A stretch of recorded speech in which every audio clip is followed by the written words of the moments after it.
Hello and welcome to the therapy floor with me, Dr. Ritz. And me, Dr. Vicky. We are on the floor getting deep into the human experience, unpacking everyday dilemmas through the lenses of two psychologists. Hey Vicky. Hey Ritz. How's it going? Good. How's your week been? Busy. Busy. I've just had a lot on. I feel like I've not had a moment to breathe. I've been doing lots of stuff, lots of work with clients, lots of workshops, and it's been all very good stuff, all very exciting, but also just a lot. Like I'm really looking forward to the break coming up next week. Yeah. What about you? How's your week been? Yeah, it feels like, do you know what? I feel like it's been intense because I was quite unwell, and so I actually took time off to just be unwell. Yeah. Which I made a promise to myself I was going to do more of, rather than just keep pushing through. Yeah. I said, if I feel unwell, I'm going to nip it in the bud. Yeah. And take the time off from the beginning, rather than just let it fester. So I'm a little bit like trying to get my bearings again. I feel like I'm in that mode, trying to get my bearings. I get that. But I feel good. I'm like happy to be here. Feeling really cozy today. Yeah. Yeah. Is it because we're dressed cozy? I know, we're in our cozy vibe. We're in our cozy vibe today. Yeah. But yeah, it's always good when we're together. I know, it's always fun. It doesn't feel like work at all. No, it doesn't. So, should we look at these dilemmas? Let's go for it. Or this dilemma. How often am I going to say that? So let me say that again. Let's go into our dilemma. Let's go into our dilemma. For today. So this one comes in from a female, and she writes she's in her early 30s. I've been with my partner for 4 years. Like any relationship, it's had its ups and downs. We've broken up a couple of times and then got back together. My partner has recently ended our relationship, but I can't shake the feeling that we're meant to be together. He said it's over for good. I'm struggling to accept the idea of moving on because I still love him deeply. Normally we get back together after being out together with friends and realising that we miss each other. I want to sit down with him and have a conversation. How can I convince my partner to give our relationship another chance? I'm willing to do whatever it takes to try again and build a future for us together. I would really appreciate your advice on this. What do you want to say? What do you want to say, Ritz? You go first.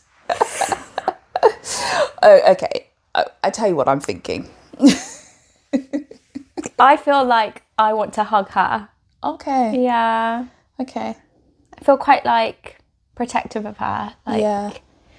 I feel like she's finding it difficult to protect herself at the moment. Yeah. And she's feeling quite vulnerable, and she wants to attach to something familiar to get through it. Like this is what she knows. And like we're meant to be together. It's going to work out. We've broken up so many times. Like let me get through it with him. Yeah. And then we'll come out of the other end together. Yeah. Although I don't hear that. I hear that, but I don't hear her really.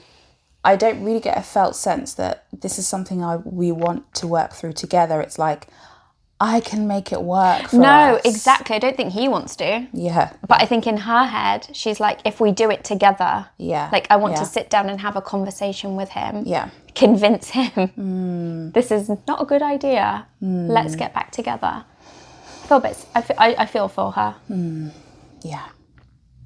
How do you feel?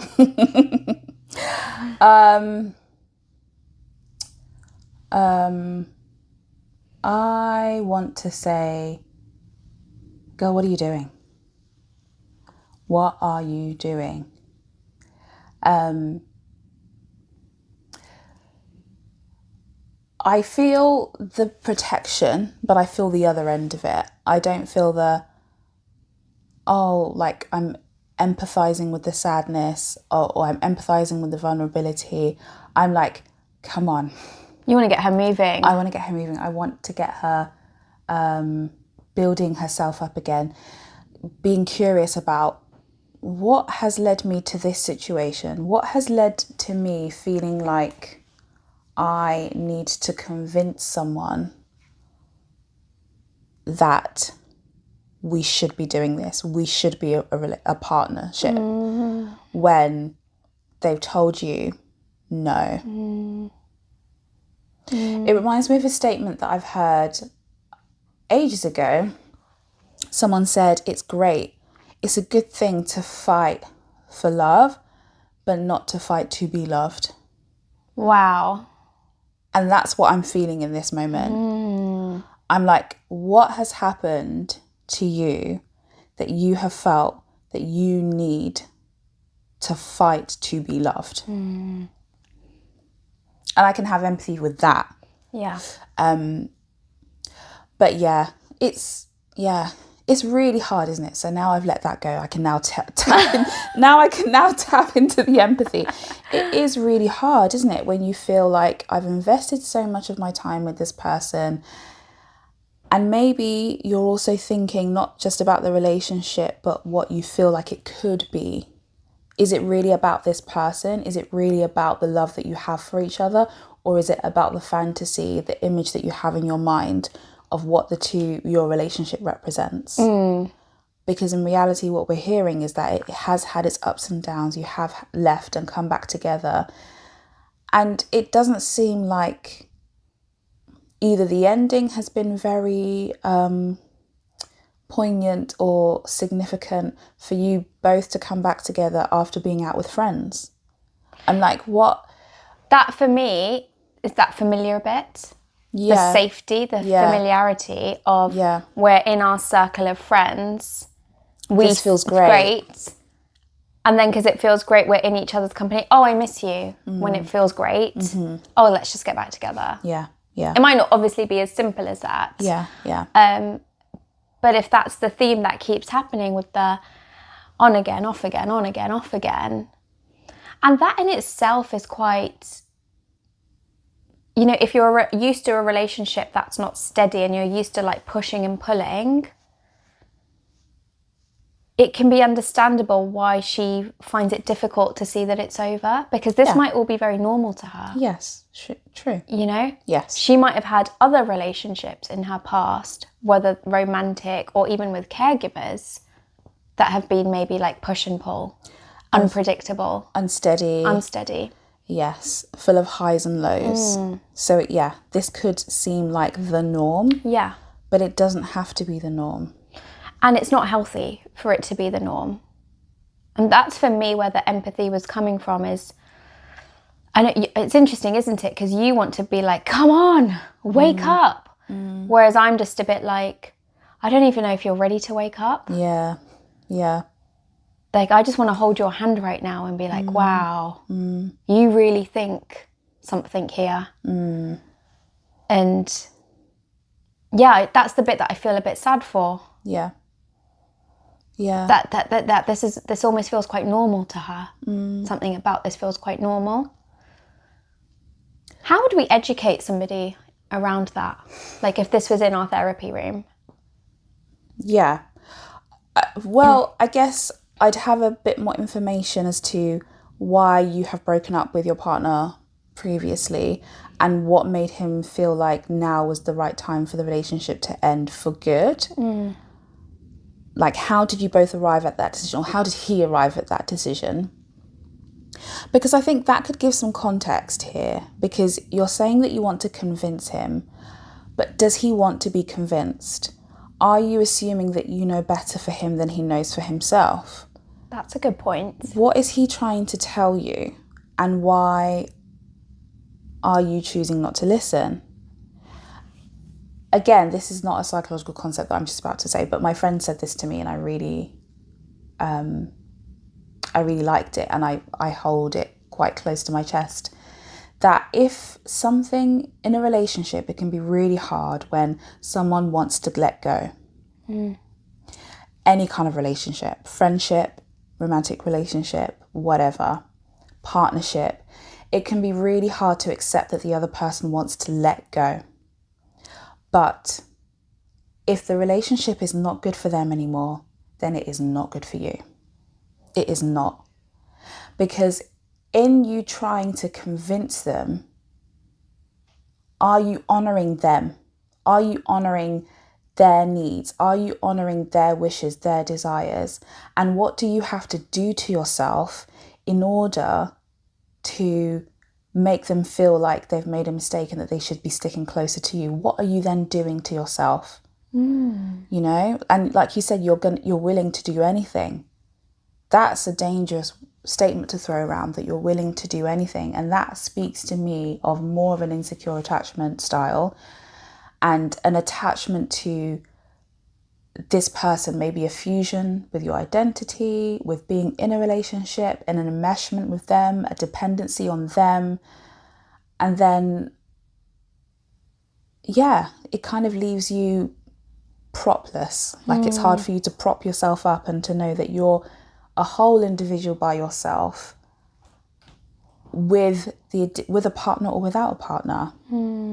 So if someone is telling you it's not good for me anymore to be in this relationship, know that it's not going to be good for you either, because you want someone who's really invested. You want someone who's like, yeah, even though we have the ups and downs, I'm willing to work it through with you, or let's go to therapy together. Let's think about what we need to do practically, not just because we miss each other, but practically what can we do to ensure that our relationship and our bond is good.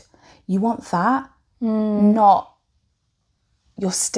someone is staying because you're forcing them to stay, or you're manipulating them, or you're trying to convince them and you're clinging to them to stay. That's not good for you.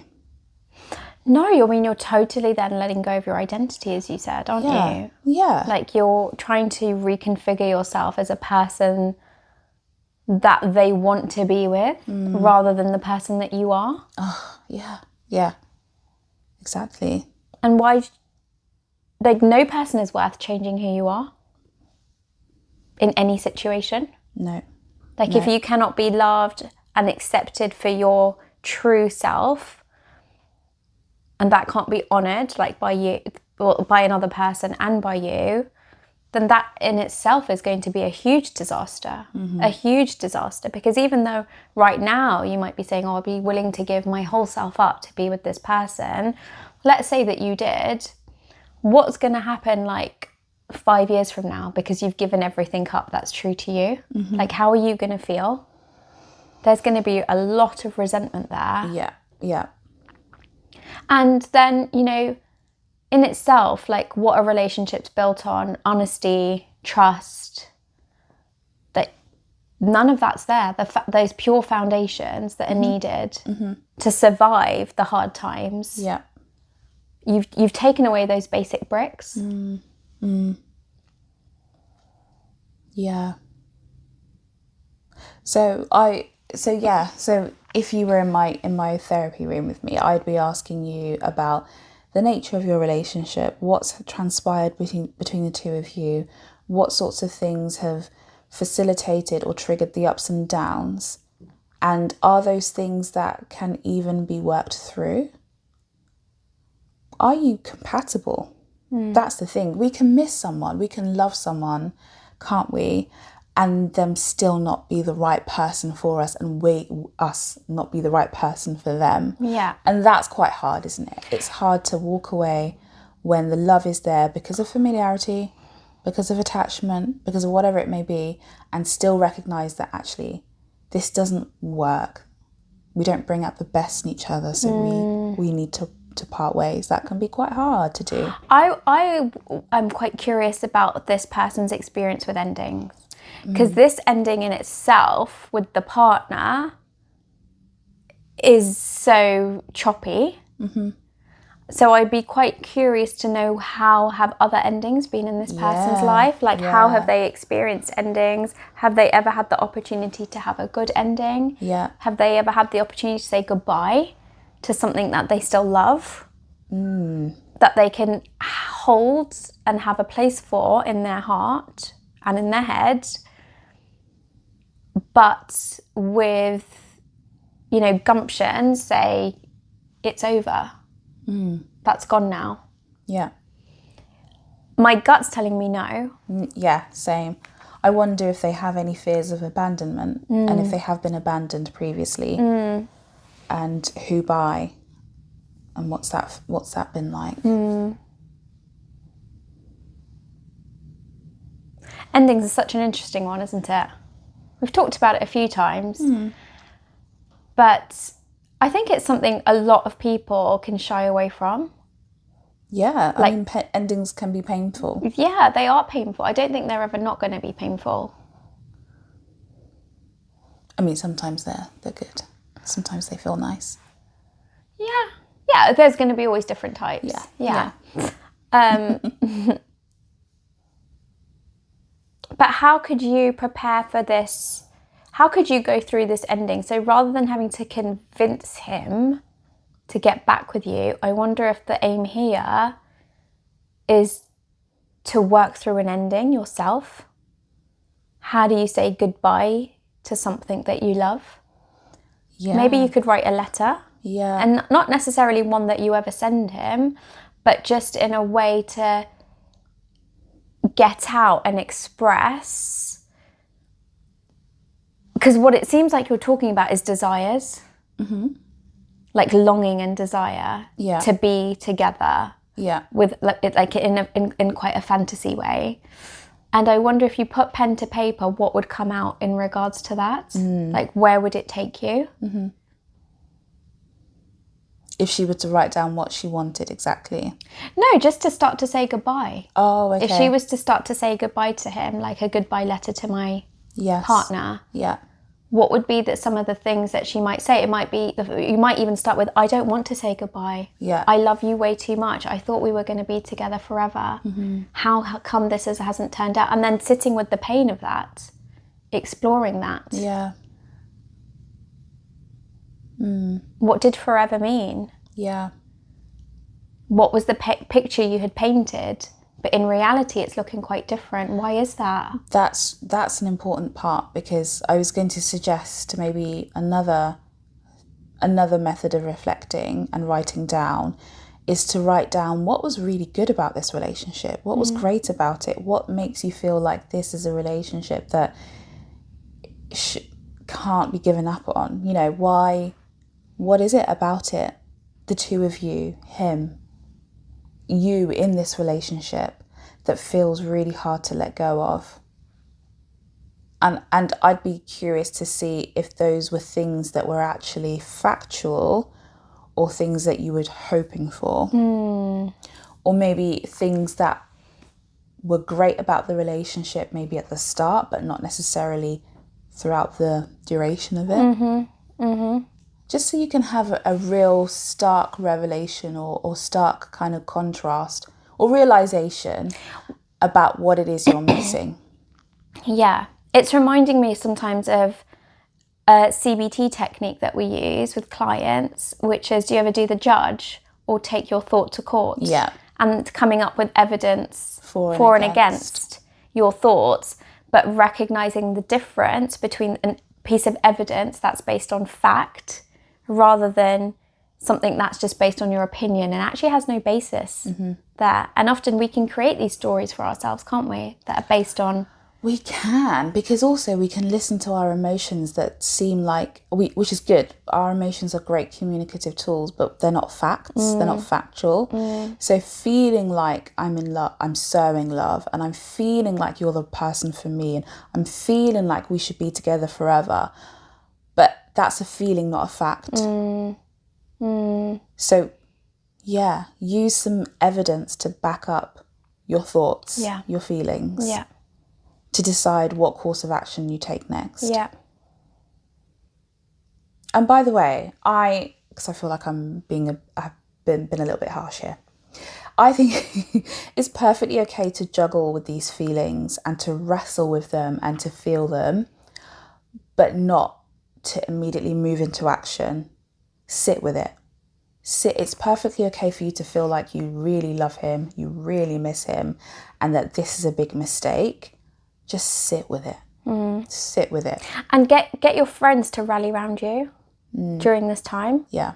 Like, you don't have to sit with... He's not necessarily going to be the person who's going to fix it for you. And I think sometimes when... I know I've seen this in my therapy room, when that person is in that much pain because of the breakup of a relationship, they feel that the only way that they are going to feel better is to get back with that person. Like, no amount of being around friends or, you know, doing things that bring them pleasure is going to replace the company of that person. That is the fix. That's the solution in their mind. And that in itself is a grieving process which you need to go through, but use your support system for that. Use your family, use your friends, pets, whoever, whatever it is, to give you the company to sit with it as you grieve. Yeah. Yeah.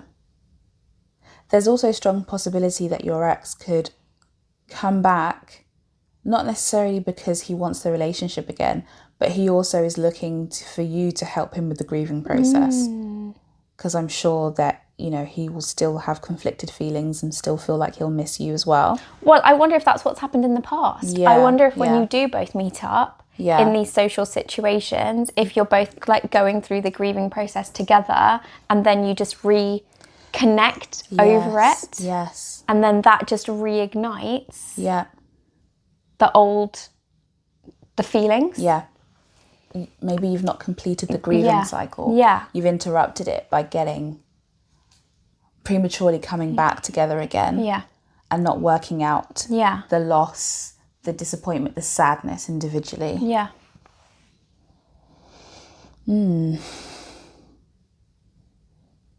I think the ball's in your court on this one. Yeah. If you choose to take it. I was going to say, you may or may not be ready to follow with our course of action. And that's okay. When you're ready, you'll be ready. I find as well. And you've got to have patience for people, for yourself, when you find yourself in a cyclical pattern, but you're not yet ready to break that pattern. Yeah. Yeah. I feel like you can identify some of the pattern already, which is like a really positive step. That, the relationship's had its ups and downs and it's been on and off. Like that's quite illuminating to be able to call that out, I think. Yeah. And then ask yourself as well, is that something you want for yourself? If that is the pattern or the flavour of this relationship, long term, does that suit you? Yeah. Yeah. And really, okay, this may land a bit like, oh, but I just really, really, really want to encourage you to rethink that last statement that you made, that you're willing to do anything for that relationship. And I want you to think about this objectively. What kind of person, individual, is looking for someone who's willing to do anything and everything to have them? Is it a secure person? Is it a kind and generous person? Is it a loving person? Is it someone who is, I don't know. Yeah. What kind of person wants someone to give up themselves, give up their identity, give up everything to be with that person? Ask yourself if that's your partner, but also ask yourself if that's the kind of relationship you want. I think that's a really thought-provoking question. I'm going to flip that though. Go on. Has this person even asked her to do that? Like where, Yeah, I know. Yeah. Like why did you think this is a good idea? Yeah. Why do you think you know best? Yeah.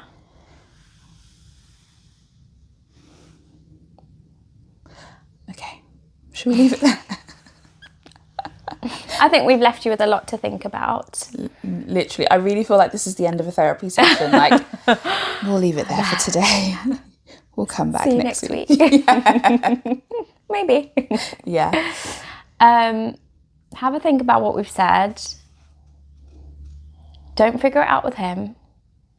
You don't need to have a conversation with him. Sit with your loved ones. Yeah. Yeah? Yeah. All right. Okay. Thank you for your dilemma, and thank you for everyone else for watching. We'll see you on the therapy floor soon. I've been Dr. Vicky. I'm Dr. Ritz. We'll be back shortly. Bye. Bye. This is Dr. Ritz. And Dr. Vicky. Remember to like, subscribe, and follow us on our social media channels.